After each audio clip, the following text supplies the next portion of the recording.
Hello everyone, আশা করি সবাই ভালো আছেন। আমিও ভালো আছি পরম করুণাময় ঈশ্বরের কৃপাতে, আপনাদের আশীর্বাদ দোয়া ভালোবাসাতে নতুন একটা ভিডিও নিয়ে হাজির হলাম। আর ভিডিওর বিষয়বস্তু হচ্ছে কারেন্ট সিনারিও এবং তার উপরে কিছু আপডেট। আমরা দেখলাম গত সপ্তাহে কৌশলগতভাবে রেজিস্ট্রেশন প্রক্রিয়া শুরু হয়েছে। মিস্টার অ্যাশ খুবই সুন্দর সুপরিকল্পিত কৌশলগত নিয়মে আমাদেরকে ভিক্টোরি উইট অ্যাশে ইন করাচ্ছেন। সেখানে প্রথম ওয়েব শেষ করে সেকেন্ড এবং তার পরবর্তী ওয়েব কিন্তু আমরা গত এক সপ্তাহ হলো শুরু করেছি। ইতিমধ্যেই তার রেজাল্ট আমাদের সামনে চলে এসছে। মাত্র কয়েকদিনের মধ্যে এখানে আমরা 1 লক্ষ ইন করে গেছি। সবাইকে কংগ্র্যাচুলেশন জানাচ্ছি যারা ভিক্টোরি উইট অ্যাশে অলরেডি ইন করে গেছেন। আর যারা ইন করতে পারেননি তাদেরও টেনশন করার কিছু নেই। সবার জন্য এখানে জায়গা রয়েছে, হিউজ জায়গা, বড় স্টেডিয়াম। সবে মাত্র 1 লক্ষ এখানে আমরা ইন করেছি। পর্যায়ক্রমে আপনারা সবাই ইন করবেন। খুব কৌশলগতভাবে মিস্টার অ্যাশ সবাইকে ইন করাচ্ছেন। তো এখানে আমরা দেখতে পাচ্ছি যে একটু সমস্যা হচ্ছে, মেলের প্রবলেম হচ্ছে, একটু স্লো হচ্ছে কখনো। এই সমস্ত কিছুই হচ্ছে কারণ আমরা কিন্তু শুরু থেকেই বিশাল সংখ্যক মানুষ দাঁড়িয়ে আছি ভিক্টোরি উইথ অ্যাশ প্ল্যাটফর্মে ইন করার জন্য, যেখানে সেট আপটা এমনভাবে করা হচ্ছে যাতে প্রতিনিয়ত আমরা খুব ইজি ওয়েতে সাবলীলভাবে সমস্ত কিছু করতে পারি। নতুন নতুন জিনিস ভিতরে সাইডে ইন করা হচ্ছে, নিয়মিত সাইটটাকে ডেভেলপ করা হচ্ছে। অ্যাজ পার প্রেজেন্ট কন্ডিশন অনুযায়ী কি পরিবর্তন করলে আমরা আরও আমাদের সাইট থেকে ইজিলি হ্যাসেল ফ্রি ওয়েতে সমস্ত কিছু করতে পারবো, সেটা কিন্তু মিস্টার অ্যাশ দেখছেন এবং সাথে সাথে সেটা পরিবর্তন করছে। তার জন্য মাঝে মাঝে সাইটটাকে স্লো রাখা হচ্ছে। তো এটা নিয়ে চিন্তা করার কিছু নেই। বর্তমানে অনেকেরই মেল ঢুকছে না, বা মেল ঢোকার পরেও আমরা দেখতে পাচ্ছি বেশ কিছু এরর দেখা যাচ্ছে। এই সমস্ত কিছুই কিন্তু টেম্পারারি, এর স্থায়ী সলিউশন, এবং পরবর্তীতে আমরা আরও সুন্দরভাবে হ্যাসেল ফ্রিভাবে দ্রুতভাবে আমাদের রেজিস্ট্রেশন অ্যান্ড কেওয়াইসি প্রসেস একসাথে সম্পন্ন করতে পারি। আর সেখানে নজর দিয়ে এগিয়ে যাচ্ছেন মিস্টার অ্যাশ, এবং উইদিন ভেরি শর্ট টাইমে আমরা আপডেট পেতে চলেছি কেওয়াইসি এবং রেজিস্ট্রেশন এই বিষয়ের উপর। তো চলুন কিছুটা আনসার দেওয়া যাক।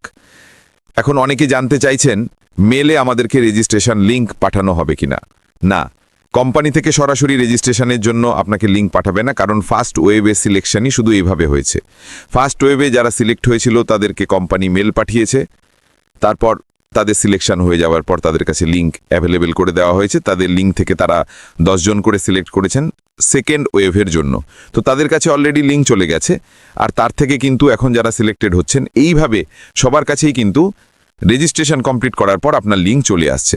তাহলে এখন আপনাকে যেটা করতে হবে, যদি আপনার যারা লিঙ্ক পেয়েছে, যারা বাকি আছেন, তাদেরকে কেউ নক না করে থাকেন, তাহলে অবশ্যই আপনাকে খুঁজতে হবে যে যারা লিঙ্ক পেয়েছে তাদের মধ্যে আপনি কার সার্কেলে থাকতে চাইছেন, এই অনুযায়ী আপনাকে চুজ করতে হবে। এবং তাকে হয় আপনি তাকে নক করবেন, অথবা যে লিঙ্ক পেয়েছে সেই আপনাকে নক করবে। আর এই বিষয়টা কিন্তু অন টু ওয়ান হবে। এটা কিন্তু কোনো সোশ্যাল মিডিয়াতে লিঙ্ক চালাচালি করা, বিভিন্ন গ্রুপে লিঙ্ক দেওয়া, বিভিন্ন গ্রুপে কন্ট্যাক্ট নাম্বার দিয়ে প্রচার করা, এগুলো সমস্ত কিছু কোড অফ কন্ডাক্ট আপনারা ব্রেক করছেন।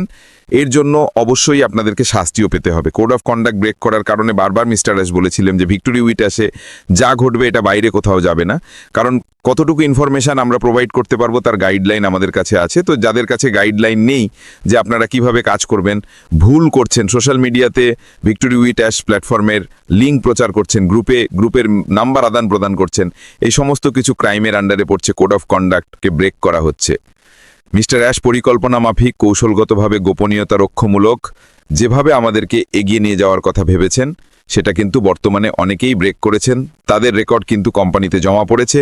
কেওয়াইসি আপডেটের মাধ্যমেই আপনাকে ব্যবসাতে ইন হতে হবে। তাই আপনি একবার সেই ব্ল্যাকলিস্টে পড়ে গেলে দ্বিতীয়বার কিন্তু এখানে ইন হতে পারছেন না। তো সবাই সাবধান হয়ে যান, কোম্পানির কোড অফ কন্ডাক্ট মেনে চলুন।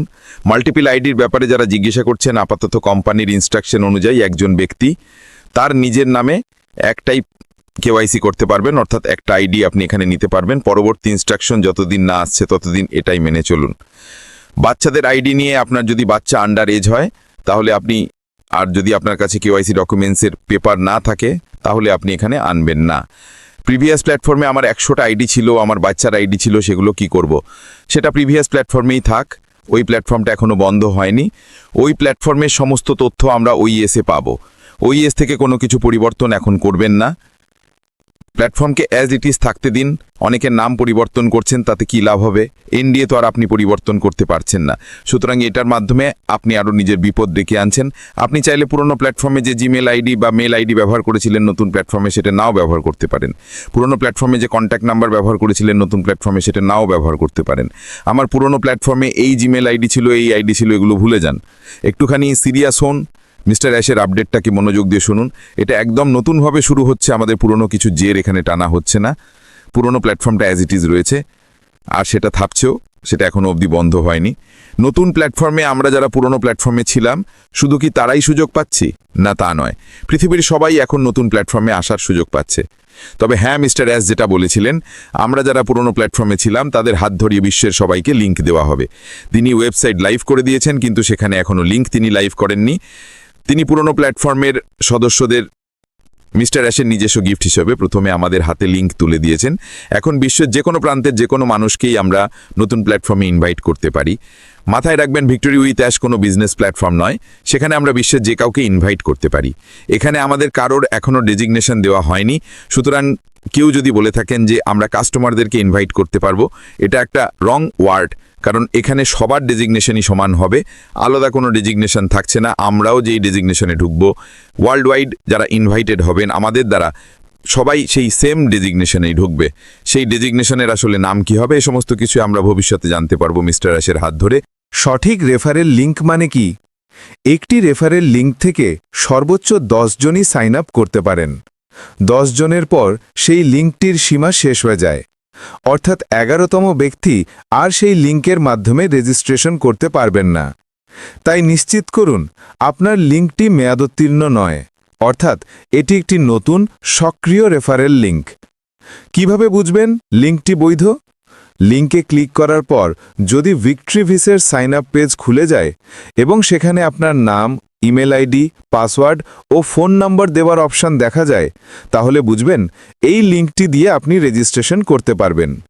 কিন্তু যদি লিঙ্কে ক্লিক করার পর লিমিট রিচড বা লিঙ্ক এক্সপায়ার্ড লেখা আসে, তাহলে বুঝবেন লিঙ্কটি মেয়াদোত্তীর্ণ, অর্থাৎ এই লিঙ্ক দিয়ে আর রেজিস্ট্রেশন করা যাবে না।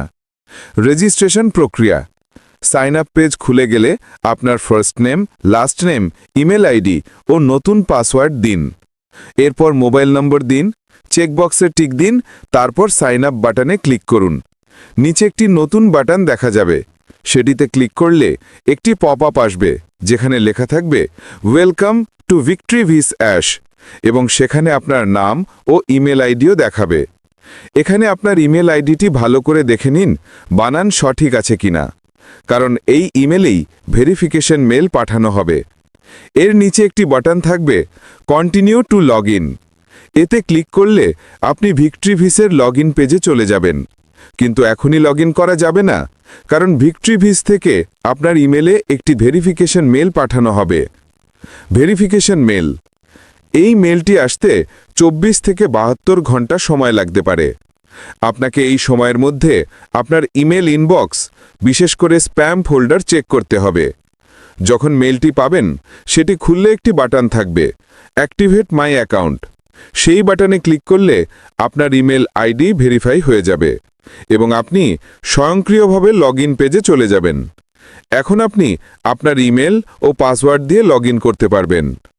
কিছু গুরুত্বপূর্ণ বিষয়: একটি ইমেল আইডি দিয়ে কেবল একবারই ভিক্টরি ভিসে রেজিস্ট্রেশন করা যায়। যদি your email already exist notification আসে, বুঝবেন এই ইমেলটি আগে থেকেই ব্যবহার হয়েছে। যদি অ্যাক্টিভেট মাই অ্যাকাউন্ট মেল 72 ঘন্টার মধ্যে না আসে, তাহলে হয়তো আপনি ভুল ইমেল দিয়েছেন। তাহলে পুনরায় সঠিক ইমেল দিয়ে চেষ্টা করতে হবে। রেফারেল লিঙ্ক নিয়ে ভুল ধারণা: অনেকেই মেসেজ করে বলেন, স্যার আমি আপনার রেফারেল লিঙ্ক দিয়ে জয়েন করতে চাই। তাদের জানাতে চাই, একটি রেফারেল লিঙ্ক দিয়ে কেবল 10 জনই ভিক্টরি ভিসে যোগ দিতে পারেন। 11তম ব্যক্তি সেই লিঙ্ক ব্যবহার করতে পারবেন না। তাই যে কারণ নতুন রেফারেল লিঙ্ক পেলে সেটি দিয়েই জয়েন করুন। যে লিঙ্ক কাজ করছে সেটিই ব্যবহার করুন। তো বন্ধুরা, এখন সবচেয়ে বড় চিন্তা হচ্ছে অনেকের ইনবক্সে ইমেল আসেইনি, এমনকি 24 ঘন্টা পেরিয়ে গেলেও। এটা কেন হচ্ছে? কারণটা কি হতে পারে? কারণ 1, আপনার ইনবক্স হয়তো অনেক বেশি মেলে ভরা, যদি মেলবক্সের স্টোরেজ ফুল হয়ে যায় তাহলে নতুন মেল ঢুকতে পারে না। এক্ষেত্রে পুরনো 50-60টা মেল মুছে দিলে নতুন মেল ঢোকার জায়গা তৈরি হতে পারে। কারণ 2, আপনার স্প্যাম ফোল্ডারও চেক করে দেখুন। অনেক সময় গুরুত্বপূর্ণ মেল সেখানেও চলে যায়। যদি মূল ইনবক্সে জায়গা না থাকে, সিস্টেম স্বয়ংক্রিয়ভাবে সেটিকে স্প্যাম ফোল্ডারে পাঠায়, তাই সেখানেও অবশ্যই দেখবেন। কারণ 3, একটু অপেক্ষা করুন। যদি 24 ঘন্টা পার হয়ে যায় তাহলে রিসেন্ড মেল অপশন ব্যবহার করুন। তবুও যদি মেল না আসে তাহলে 1 থেকে 3 দিন অপেক্ষা করুন। অনেক সময় একসাথে অনেক মানুষের রেজিস্ট্রেশনের কারণে সার্ভারে কনজেশন তৈরি হয়, ফলে মেল ডেলিভারি দেরি করে। তবে কোম্পানির টিম এটা ঠিক করবে। যে সাইটে যত বেশি মানুষ ভিজিট করে সেখানে এরার আসা খুব স্বাভাবিক বিষয়। সেই কারণেই টেকনিক্যাল টিম সারাক্ষণ কাজ করে যায়। নতুন সিকিউরিটি আপডেট, সার্ভার পরিবর্তন এসব চলতেই থাকে। ভিক্টরি উইথ অ্যাশের সিস্টেমেও এখন অনেক পরিবর্তন আসছে। এখন শুধু ইমেল না আসছে, কাল হয়তো আরেকটা নতুন বিষয় দেখা দিতে পারে। এই আপডেটগুলো নিয়মিতভাবে চলবে। এখন প্রশ্ন হচ্ছে, কেওয়াইসি কবে শুরু হবে? রেজিস্ট্রেশন হয়েছে, কিন্তু কি এখন শুধু এই পর্যন্তই থাকবে? কেওয়াইসি ও নমিনেশন অপশন এখনও খোলা হয়নি। এই বিষয়টি নিয়েও অনেকের মনে প্রশ্ন জাগছে, এবং সেটি স্বাভাবিক। কিছু মানুষ কমেন্টেও এই প্রশ্ন তুলেছেন যে এই কাজগুলো কি শুধু সময় নষ্ট করার জন্য করা হচ্ছে, নাকি কোম্পানি সত্যিই কিছু বড় পদক্ষেপ নিতে যাচ্ছে? আপনাদের এই প্রশ্ন একেবারে যথাযথ। এই বিষয় নিয়ে শীঘ্রই কিছু লিডাররা আলোচনা করবে। 2-3 দিন অপেক্ষা করুন, আর আমরা এই প্রশ্নগুলো নিয়েই কথা বলবো। আপনাদেরও যদি কোনো প্রশ্ন থাকে নিচে কমেন্টে লিখে দিন। সবচেয়ে গুরুত্বপূর্ণ কথা, আমরা সবাই এই সিস্টেমে এসেছি আয় করার উদ্দেশ্যে, কিন্তু এখন সবাই এক ধরনের দ্বিধায় আছে। তবে একটা সুখবর হচ্ছে, ভিক্টরি উইথ অ্যাশের রেজিস্ট্রেশন ইতিমধ্যেই কয়েক হাজারের বেশি মানুষ করেছেন। ওয়েবসাইট খুললেই দেখা যাচ্ছে কতজন রেজিস্ট্রেশন করেছেন। এই ডেটা অফিশিয়ালি জেনারেটেড, অর্থাৎ সফটওয়্যার স্বয়ংক্রিয়ভাবে কাউন্ট করছে। এতে বোঝা যায় যে কোম্পানির প্রতি মানুষের বিশ্বাস ও আগ্রহ দুটোই বাড়ছে। তাছাড়া কোম্পানির 10 সদস্যের ক্রাইটেরিয়া আসলেই চমৎকার সিদ্ধান্ত। কারণ মানুষকে যদি বলা হয় তোমাকে কাজ করতে হবে, তাহলে অনেকে কাজ করে না। কিন্তু যদি বলা হয় তোমাকে কিছুই করতে হবে না, তাহলে অনেকেই সক্রিয় হয়ে পড়ে। এটাই মানুষের আসল মনস্তত্ত্ব, real mind game of life. তাই বেশি চিন্তা না করে ধৈর্য ধরুন। যত সমস্যা আছে তার সমাধানও আছে। নতুন প্রযুক্তির বিকাশের ধাপ। প্রযুক্তি উদ্ভাবনের উচ্চ ঝুঁকির জগতে এমন একটি গুরুত্বপূর্ণ কিন্তু প্রায় অচিহ্নিত সীমারেখা থাকে, ফেরার আর কোনো পথ নেই। এটি কোনো ভয়াবহ ব্যর্থতার মুহূর্ত নয়, বরং একটি সিদ্ধান্তমূলক প্রতিশ্রুতির মুহূর্ত। একটি এমন বিন্দু যেখানে সময়, পুঁজি ও সুনামের বিনিয়োগ এতটাই গভীর হয়ে পড়ে যে পিছিয়ে যাওয়া অজানার দিকে এগিয়ে যাওয়ার চেয়েও বেশি ভয়ানক মনে হয়। যে কোনো উচ্চাকাঙ্ক্ষী স্টার্টআপের জন্য এই বিন্দুতে পৌঁছানো অবশ্যম্ভাবী, কিন্তু যে টিকে থাকে তারাই ক্ষণস্থায়ী থেকে ভিত্তি নির্মাতা হয়ে ওঠে। বিকাশের সময়কার বাগ বা সমস্যা। যে কোনো নতুন প্রযুক্তির প্রাথমিক পর্যায়ে নিখুঁততার নয়, বরং এক বিশৃঙ্খল কিন্তু উর্বর সম্ভাবনার ক্ষেত্র। আপনার পণ্যের প্রথম সংস্করণ, মিনিমাম ভায়াবল প্রোডাক্ট এমভিপি, মূলত একটি খসড়া সংস্করণ। এখানেই উদ্যোগটি প্রবেশ করে একটা পরীক্ষাগারে, যেখানে প্রযুক্তিগত ত্রুটি ও অপ্রত্যাশিত চ্যালেঞ্জে ভরা থাকে চারপাশ। এগুলি অদক্ষতার নয়, বরং সীমা অতিক্রম করার স্বাভাবিক লক্ষণ। Works on my machine syndrome. যে ফিচার ডেভেলপারের কম্পিউটারে নিখুঁতভাবে কাজ করেছিল, বাস্তব ব্যবহারকারীদের ভিড়ে হঠাৎই ভেঙে পড়ে। স্কেলেবিলিটির দুঃস্বপ্ন। যে সিস্টেম 100 জন ব্যবহারকারী সামলাতে পারত, 10,000 জনের চাপে ভেঙে পড়ে এবং তাড়াহুড়ো করে পুনর্গঠন করতে হয়। নিরাপত্তা দুর্বলতা। কোডবেস বড় হলে ও মনোযোগ আকর্ষণ করলে অপ্রত্যাশিত ফাঁকফোকর বেরিয়ে আসে। প্রতিটি আপডেট তখন সম্ভাব্য ঝুঁকিতে পরিণত হয়। ইন্টিগ্রেশন বিশৃঙ্খলা। আপনার নতুন সফটওয়্যারটি গ্রাহকদের ব্যবহৃত পুরনো সিস্টেমের সঙ্গে যোগাযোগে হিমশিম খায়, ফলে তৈরি হয় কম্প্যাটিবিলিটির জটিলতার জাল। এই সময় কাটে রাত জাগা, তড়িহুড়ি প্যাচ দেওয়া, উদ্বিগ্ন গ্রাহকের ইমেল, মনে হয় যেন উড়ন্ত বিমানের ভেতরেই সেটি তৈরি করা হচ্ছে। ভিতরে বাইরে 2 ফ্রন্টে যুদ্ধ। এই পর্যায়টি এমন সময় আসে যখন কোম্পানির বাজার অবস্থান সবচেয়ে ভঙ্গুর। আপনি একদিকে ভিতরের যুদ্ধ লড়ছেন, যেমন বাগ ঠিক করা, অপটিমাইজেশন, প্রযুক্তি স্থিতিশীল করা, আর অন্যদিকে বাইরের যুদ্ধ, যেমন প্রথম বিশ্বস্ত গ্রাহক পাওয়া, পরবর্তী বিনিয়োগ নিশ্চিত করা, প্রতিদ্বন্দ্বীদের প্রতিহত করা। এই 2 যুদ্ধের সমন্বয়ে লুকিয়ে আছে সফলতা ও চ্যালেঞ্জের আসল সৌন্দর্য। একটি বড় প্রযুক্তিগত ব্যর্থতা কঠিন পরিশ্রমে অর্জিত গ্রাহক বিশ্বাস ধ্বংস করতে পারে।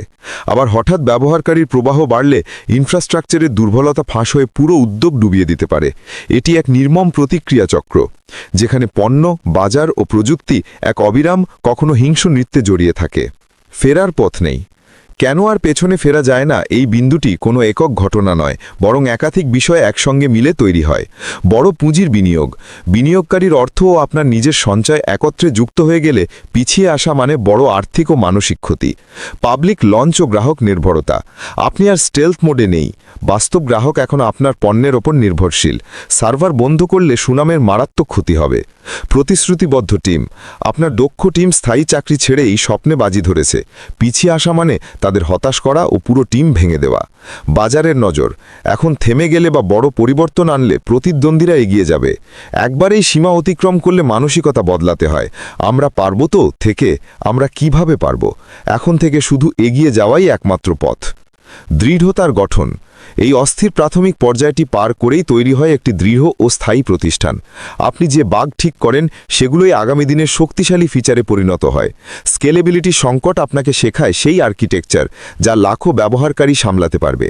গ্রাহকের আতঙ্কিত কলগুলো আপনাকে শেখায় গ্রাহক কেন্দ্রিক সংস্কৃতি, যা হয়ে ওঠে আপনার মূল শক্তি। ফেরার পথ নেই, এটি প্রযুক্তি উদ্যোগের জন্য কোনো সমাধি ফলক নয়, এটি একটি অগ্নি পরীক্ষা। যারা বিশৃঙ্খলাকে গ্রহণ করে, প্রতিটি পতন থেকে শেখে এবং অনিশ্চয়তার মধ্যেও অবিচল থাকে, তারা শুধু বাগ ঠিক করে না, তারা নির্মাণ করে সেই প্রযুক্তির ভিত্তি যা ভবিষ্যৎকে সংজ্ঞায়িত করে। যাত্রা এখানেই শুরু। এই ফেরার পথের বিন্দুর পরই জন্ম নেয় মহান কোম্পানি, যাদের আছে দূরদৃষ্টি।